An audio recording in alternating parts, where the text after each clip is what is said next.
YouTube, Instagram தான் அப்படியே வெளிப்படையாக காட்டுது அப்படின்னா, இந்த விஜய் டிவிக்காரங்க பிக் பாஸ் மூலிமா நாசூக்கா பலூனக்கா உள்ள நுழைக்கிறாங்களாம். நீங்கள் என்ன பண்ணுறீங்கன்னா, நாசூக்கா ஒரு ஊசி வச்சு அந்த பலூனை குத்தி விட்டிங்கன்னா பட்டாருன்னு வெடிச்சிடும். வெளியே வரும்போது அந்த ஐடியே இருக்கக்கூடாது. ரிப்போர்ட் அடிச்சு தூக்கி விடுறீங்க. பலூனக்கா வெளியே வரும்போது அந்த ஐடியவே இருக்கக்கூடாது. அந்த மாதிரி ரிப்போர்ட் அடிச்சு தூக்கி விட்டாதான் இனிமேல் இந்த மாதிரி பதிவுகள் போடக்கூடாதுங்கிற எண்ணமே அவங்களுக்கு வரும். இந்த மாதிரி எண்ணங்கள் கொண்டு செயல்பட்டு இருக்கிறவங்களுக்கே வரும்.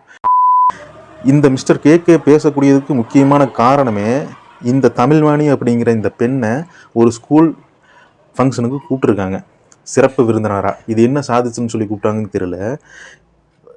1 லட்சம் 2 லட்சம் ஃபாலோவர்ஸ் வச்சிருக்கங்காட்டி சிறப்பு விருந்தினராக கூப்பிட்டுருக்காங்க. அது போய் என்ன சொல்லுது, வெரி இம்பார்ட்டன்ட். அதை விட ஸ்கில் ரொம்ப முக்கியம். Skill is better then education சொல்லுவாங்க.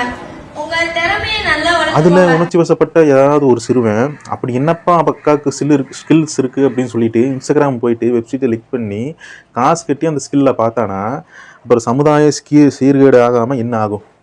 என் கேள்வி அதுதான்.